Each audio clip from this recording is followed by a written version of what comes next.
அஸ்ஸலாமு அலைக்கும் ஃப்ரெண்ட்ஸ். வாழைப்பூ வாங்கிட்டு வந்திருந்தேன். அதை எடுத்து க்ளீன் பண்ணிட்டா பொரியல் பண்ணிடலாம் அப்படின்னு சொல்லிட்டு தான் க்ளீன் பண்ண ஸ்டார்ட் பண்ணிட்டேன். இது க்ளீன் பண்ணது வந்து ரொம்ப ஈஸி. நடுப்பகுதியில் இருக்கக்கூடிய காம்பு கணக்காக இருக்கும். அதை எடுத்துட்டு கீழே இருக்கக்கூடிய எதுலையும் எடுத்துட்டா சூப்பராக க்ளீன் ஆயிரும். இது வந்து சில பேர் க்ளீன் பண்ண மாச்சப்பட்டு வாங்காமல் இருப்பீங்க. ஆனால் இதில் இருக்கக்கூடிய மருத்துவ குணங்கள் ரொம்ப ரொம்ப அதிகம்.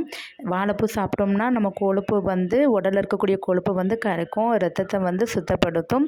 ரத்த அழுத்தம், ரத்த சோகை வராமல் வந்து இதை தடுக்கும். ரத்தத்தில் இருக்கக்கூடிய சக்கரை அளவை கூட இது கட்டுப்படுத்தும்.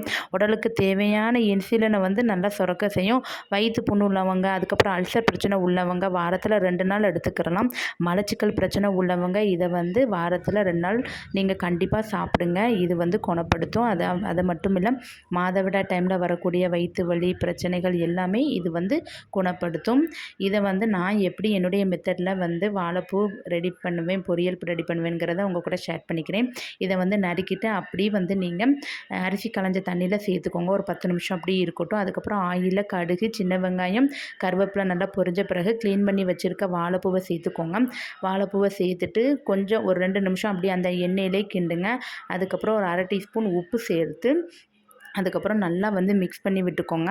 அதுக்கப்புறம் 1/2 கிளாஸ் தண்ணி ஊற்றி ஒரு 15 நிமிஷம் சிம்மிலே வச்சு வேகட்டும். அதுக்குள்ளேயே நான் வந்து தேங்காயில் 2 பச்சை மிளகாவை திரிச்சிட்டு லாஸ்ட்டு சேர்த்துக்கிறதேன்.